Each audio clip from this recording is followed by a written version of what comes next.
Hey guys, Red Eyes here, and I'd like to welcome you to episode 12 of Hermitcraft. So, in this episode, let's see what happens. Try to take a present over to Biffa, and then I spent a bunch of time talking about mob traps with Xisuma, and I think you'll find that pretty interesting if you're into mob traps and that kind of thing. And after that, there's a project I was working on in the Nether, giving a donation to someone, to a worthy cause. And I'm sorry, I'm still having graphical issues. It is an issue with, well, it's a known bug, basically, so hopefully it will get fixed soon. It's not something I can fix on my own. I've tried everything I can. And also, I forgot to make it so the mouse shows up when I'm recording, so sorry about that. But in any case, I hope you enjoy the episode. Shortcuts are in the description, so enjoy! So I was a bit disappointed with my slime effort last time, and of course probably when I walked away as well they just despawned, because they would have then been 160 blocks away from me and they just despawn instantly. So I figured I should leave them at someone's base through a portal, and then they would see them, and I chose Biffa. But as you can see, as they were going through there, they'd go in and a slime ball would come out. Couldn't figure it out. And of course, iron golems. Yeah, they were just destroying all the slimes, and I completely didn't think about that. Oh man, those guys. And this one here as well. He had the nerve. He's like, "You got a problem, dude?" What's up? Anyways, I was gonna dye as sheep, but they were all shaved. And so I found this weird zombie that was just chilling out, burning, and not sure if it was lag or what, but suddenly he did a bit of a runner, and I took a bit of damage. So, in any case, it's pretty nice being around Biffa's base. Really nice place. Put a lot of effort into it. Yeah. Good work, Biffa. And the pranks around are pretty nice too. A rainbow, very nice. So after my failed slime delivery to Biffa's, I came out here to Kiershar's old mob trap. Now Kiershar doesn't seem to be on the server anymore. I don't think he's playing Minecraft anymore, unfortunately. It's quite a shame, but there you go. But his mob trap is still here, and Xisuma wanted to update it by putting in hoppers and that kind of thing. But the one thing we didn't do was explain how the trap worked. So, as you can see, there's a clock here. And essentially, I think when there's a glass block put around this piston pusher clock thing, when there's a glass block, it triggers the water flush system. And yeah, then all the mobs that spawn in there get pushed into the middle, and they fall down the center. So yeah, about an hour and a half, edited down to 12 minutes. Mostly the stuff I was saying because it's my video. But I think Xisuma has his own version of this coming out, possibly. But anyways, I think it's interesting stuff, so check it out. Oh, and there's the bell. With it over there. But now that we have hoppers, I figured that we can put all of the item into chests. So if you follow me down here, I'll show you the setup that I've gone for, and it's pretty poor. I didn't think about it enough while I was doing it. Right. So you see there's droppers on the side here. They're connected to hoppers that are underneath the half slabs. And then there's going to be a clock with some redstone coming down the sides to dispense the items through the droppers.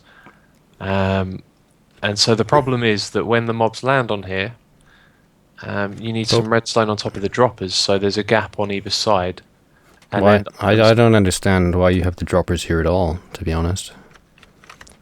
To collect all of the items. But why don't you just have 2 rows of hoppers going straight to the end? The amount of drops that will be coming down into this thing, they won't be able to move them around quick enough. That it will get backed up very quickly. The rate that mobs come out of this thing is ridiculous. I tested it earlier. There's just I know, but you'd still have that problem on the side. I don't see the difference, basically. Well, the difference is the hoppers are transferring it over to one side, i.e. the dropper, and then the dropper's putting it in the water stream. Yeah, but then what? and then at the end the items will be collected by hoppers and put into chests. Well, I don't know. Just looking at it, I imagine it shoots the stuff out. Yeah. And then it all goes into one hopper? That's the other problem. Because that one hopper is going to have a tough time, isn't it? Yeah, it needs to go over several hoppers. So there's another. Well, look, no, I don't know, man. I think. Well, let's see. Each hopper can hold 5 stacks, right? Yep. So we got hoppers all the way down here. How long is it? Say. It's 40 blocks. So 50. 65, I think. Assumption that it's not going to be able to deal with the amount of items being dropped onto the initial hoppers that I had. I don't think you need all these hoppers. I think you only need 1 or 2 hoppers for the whole thing. Because a hopper can deal with over 10,000 items an hour. Oh, well, we've got to be standing at the point over the other side. Well, you don't even have to look. I mean, it's just maths. Because the hoppers can do with 3 a second. 10,000 items an hour is 2.7 a second. So if you had 2 hoppers, that would be 20,000 items an hour. And that's it. Well, yeah, this is the first rush, though, And even that, it could deal with that. Because it's not outputting constantly, because it's clock-based, isn't it? If we stand back here, this is where the rates will be the highest, when we're just over here. And then you'll have to... So I think, you just put down, I don't know, 4, 5, 6 hoppers. And put them in a loop, as you were saying, so the items loop around. Or maybe two detectors for each type. 2 or 3 or something. I don't know, I think that would be plenty. I think you're right. I think maybe... Like, look at that. That is a hell of a lot. And they keep I know, but now down, look. Now there's nothing. Yeah, it's going to sort itself out, isn't it? Yeah. Huh. Yeah, I think you're right. I think the hoppers could handle it. Drop them down into one of those lily pad things. Get the items. Lily pads? Well, like at Biffa's, they fall onto a lily pad. Oh god, that's genius. I was thinking about making the trapdoor. Oh, no, right. wait a minute. The items are going to land on top of the lily pads, right? I don't know. I've never tried it. I just saw it at Biffa's, so I thought it worked. Because they land on that. Should we go over to Biffa's and have a look? Yeah. Okay, yeah, that sounds alright. How does it go through? How do the items go through the lily pads? That's what I don't get. I don't know. This is the only one I've seen. Should probably chuck one in there. I'm gonna go into test world quickly. Yeah. Yeah, I don't think it's gonna work. All the items are landing on top now that I put lily pads down everywhere. Yeah. So he's just found some strange behaviour there that happens to benefit his setup that he's got. Yeah. I think you were right about the hoppers, though. Perhaps they can handle that many items. Yeah. Take a few stacks of that. Whoa. Oh, that's you. Okay. I wondered what was going on. Yeah, I'm here as well. Do you know what I think they're But doing? the hopper is a self-contained buffer. Yes. I mean, if it's either going to be able to deal with the items fast enough or it isn't. But if it does, it can deal with a lot. It's going to take a while before it fills up a stack. It's going to take, like, a while. Just, Have you turned it on? Or you turned it off? Turned it off. God, if it's still on, I'm screwed. This is all going up. Oh. That was me. Right as a zombie made a noise, I think there's one underneath. I mean, the assumption that I made was, yeah, that they wouldn't be able to handle the amount of items. Then you've pointed out that they do transfer a lot of items really quickly. You've done the maths, and this probably isn't going to output that amount of items. So I wouldn't. You don't need think to. so. Maybe the idea I had in the first place would have worked as long as I hadn't thought that it, wouldn't have been able to handle the amount of items. I think it's worth a try.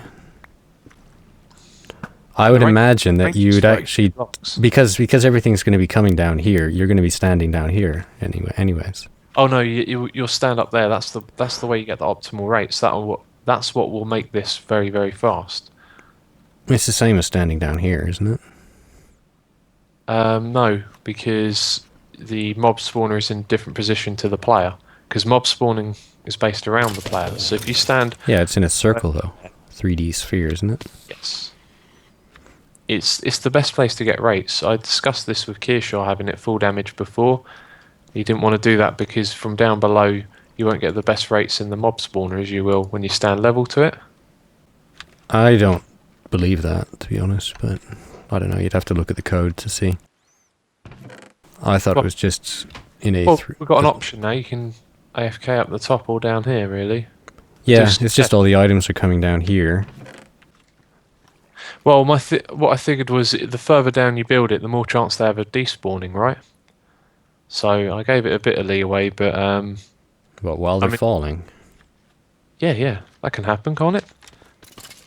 No, no, they should still be in range. I would imagine that you'd actually... Because everything's going to be coming down here, you're going to be standing down here anyways.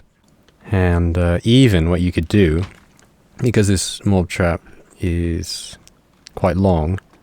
Yeah. Like in my opinion, this mob trap is too long, right? Yeah. Ideally, you want everything to be 24 to 32 blocks away. So I'd imagine it would be better to stand sort of in the middle down here somewhere. Could be right. If you do tests and it proves to be faster, we can have all the hoppers directing to the middle. Yeah, that's what I was thinking. And then you could have 2 chests in the middle. Yes, you'd and that would just have the workload for each side. But yeah, I don't know, maybe Kiershar's right. I don't know about all the game code stuff, so... I just think with this type of trap, I mean, you know, this is the only place they can spawn, so it doesn't really matter. Yeah. Let's see, there's 24... If we're down here, there's 25 entities up there. Should we go up to the top and see if it's different? Yeah, sure. 25... I think that might be it. Seems about the same so far. 25 mobs in there. Which is really weird. Shouldn't it be much higher? There's 2 of us online, remember? Plus, I've noticed that... Yeah, there's 2 of us here. One person... Well, this is what I was going to say. If you're one person on the server, sometimes the mobs don't spawn at all. I've also seen it where there's 3 or 4 people playing, you get really good rates, and then 3 or 4 people and you get rubbish rates. So I think something about just having multiple Well, we'll people wait till day as well. It should help. Oh, it won't help at all. Because No, we're it up in shouldn't. the sky. There seems to be less mobs standing here, to be honest. The ones that spawn with like armor on.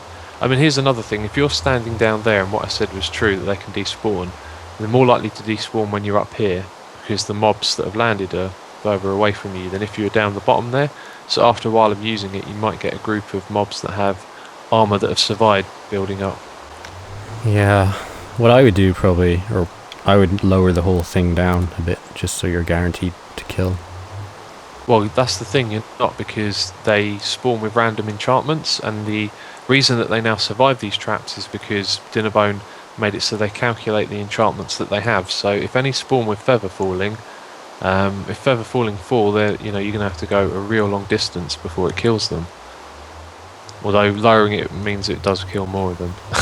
Just stick a floating lava blade above it so they fall through that. Yeah, that's the other idea. Were you some kind of super fish? You can swim up faster if you stand on the outside of the stream. Alright. Range. Whoa. Wow. It seems like a lot more. Well, there's no items sitting up there, that's for sure. Yeah, this is handling it fine. I think I totally overestimated how many drops were going to be coming through here. And look at that. I think maybe the clock could be adjusted as well. Run a bit faster. Oh yeah, it could be. Alright, I'm just going to watch this thing for a second, see if we can think of a better clock. So it's up to 30 mobs. They all fall down. Goes down. They spawn immediately. I think the clock could be run twice as quick, really. Oh, hold on, I'll be back in a minute. Okay. I mean, it's staying at 26. Yeah. it'll stay. It might go up to 30 something.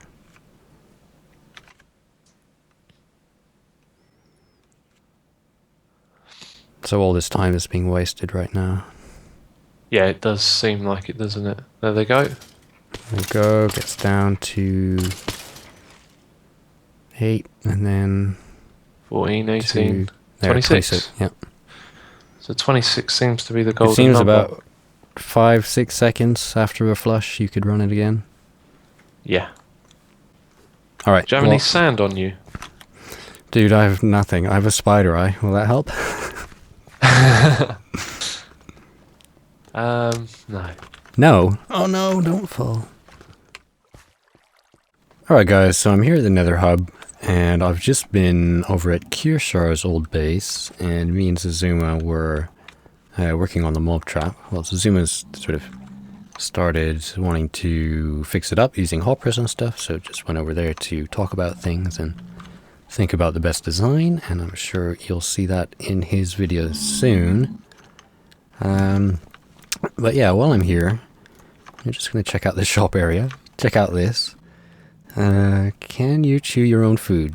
Take a minute to read about how you can help those who can't. Whoops. And what is this? Oh, Xisum food drive. Gently chewed food emporium drive. Imagine a world where you open your chest only to find beautiful, juicy, unchewed food. I hate that world, and you should too. There are people who need your help and can't pre-chew their own food. This is where you come in. Drop off your gently chewed food items to the drop box located in the top left Nether shop. Your donation will go towards helping those in need. Wink wink. I probably shouldn't have typed the winks. I probably shouldn't have typed anything about not typing the winks. This is totally legitimate and legal. Take a bite, save a life. So that's pretty much the grossest thing I've ever heard of. Why would you want pre-chewed food? Maybe he had like serious dental issues or something when he was a kid and had to eat mashed up potatoes or something. I don't know. Where is it? Oh, this must be it. Great ways to gently chew your food. The hint of spit beef. Gently chewed chicken, lightly gnawed carrot. Totally not poisonous potato. Mouthed melon, that's gross. Succulently sucked on egg. Oh man. I don't know. Have I got anything on me? Oh, I have to chew them here first. How much does it cost to name it? Oh, I got tons of levels on me, so I can do this now, actually. Okay, I just got to think of a good name for this bread. Alright, if I figure I'm going to donate, I may as well do a full stack of stuff, because it costs 39 levels, I think. But I'm going to go back to the base and get a bit more wheat. And along the way, I wanted to show you my nether path. So, I don't think I've shown you the whole thing for quite a while. But I got this very open fence here, which I need to sort out. Probably add a bunch of glass on the top and fill in the holes here, because the ghasts are incessant. I just killed one there. And yeah, so it's pretty nice. Got the grass going on, got the fence there. Oh, you might just be able to spot, let's see, over there. You see, there's a villager over there. And I went over and saw him. I'll get a little bit closer so you can see. Okay, there we go. Yeah, so... Oh, there he is there. Hey, guy. Yeah, he's offering... Oh, he's gone. He's run away. Doesn't want to give me his sweet deals. Well, I think it's a good deal. And what it is a written book for an emerald. I don't know, that seems alright, because I don't think the books, you have to enchant them with a very high level, so it's basically a book for an emerald. I could be totally wrong about that, though. And the only thing I'm wondering is if this guy was left here on purpose. So, yeah, I don't know, I'll have to ask DMAC. Tried to get in contact with him earlier, but I think he's at work right now. Or I didn't actually, Xisuma did. I wanted to buy more iron off him. But anyways, let me know if that is a good deal or not, because emeralds are always good. Anyways, where was I? So yeah, the nether path goes along here. Lots of glass on the roof. So I'll probably just mirror this over here. I would like to make this section a bit more interesting, if possible. And yeah, obviously need to lay the rails down here. And I'd like to grass this area, just put grass down, but the problem again is DMAC is just over there. So this is sort of his area as well. So I have to figure that out with him. But from this point on, this is me. So I got this bridge here, which I'm not too keen on because for a start, I don't like the way the fences meet up the iron bars here. It's all glitchy. I'm not sure if that's fixed in the next snapshot or update. I know they made the iron bars align with stairs better. So maybe that is going to get fixed.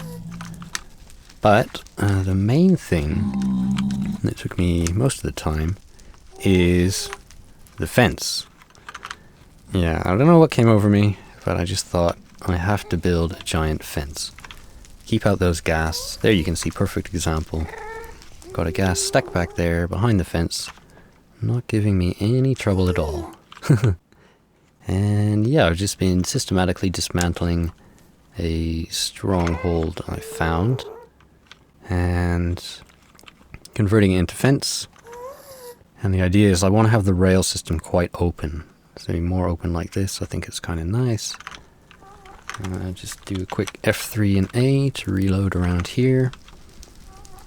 Because, yeah, check it out.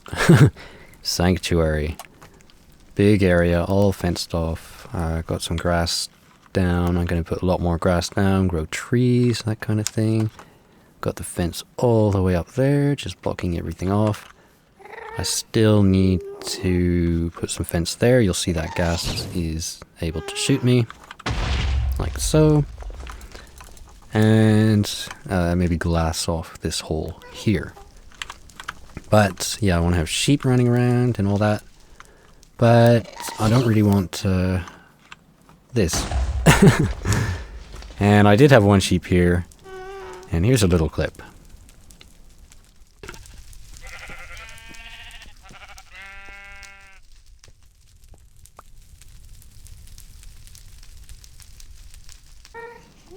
Yeah, Mr. Crispy, we hardly knew ye. Unfortunately, sheep seem to be drawn to fire, so I really have to keep that to a minimum here. And of course, ghast can spawn in here, so I'm going to have to adjust the terrain and everything so they can't do that. One of the reasons I wanted to put up the fence as well was because behind it, over here, an idea I had was just to build a huge flat pad out of stone or whatever, just so I had an area of land that wouldn't get destroyed while I'm fighting the ghasts, because all this fire is pretty nice, but it's a bit annoying when you're doing ghast hunting. So the idea was to just make a big flat area and run around on that, hunting ghasts, and any fireballs that went off to the side would hit this ridiculous fence. And as you can see, it's pretty big. I've started to connect it to the roof there. And yeah, I still need to do the same at the bottom. Over there on that side, got some fence. You can see the problem here is that the roof is open. So I think this side I'll make it go all the way to the top as well. But I'm not going to do it the whole way along, because from this point on I'd like to change it. Like, I don't like this fence here. It's too close to the rail, obscures your view, and I want to be able to see the base over there. So that is the plan. Still quite dangerous around here. Lots of places to fall off, like down there. Got the fence all the way along there. And yeah, it's a fence. What can I say? Now the only problem I'm having now is deciding how the rail system is going to end. Because originally the entrance to my base was... Oh man, come on. Originally the entrance to my base was more at this height. Then you sort of came in here and then went down about 5 or 6 blocks. And ended up... whatever. What's going on? There we go. Almost. And you ended up in there. That's where you came in.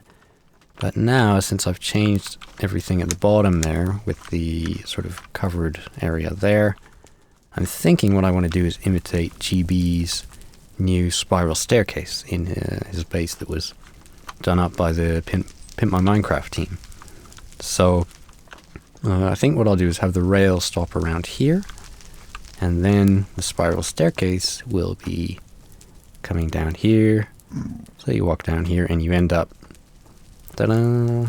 So there's a sort of a grand entrance. And yeah, I know I need a stair there because it doesn't quite match the other side. So that's the plan, really. Spiral staircase going up there. Obviously not netherrack, make it all fancy. But I haven't quite got that done yet.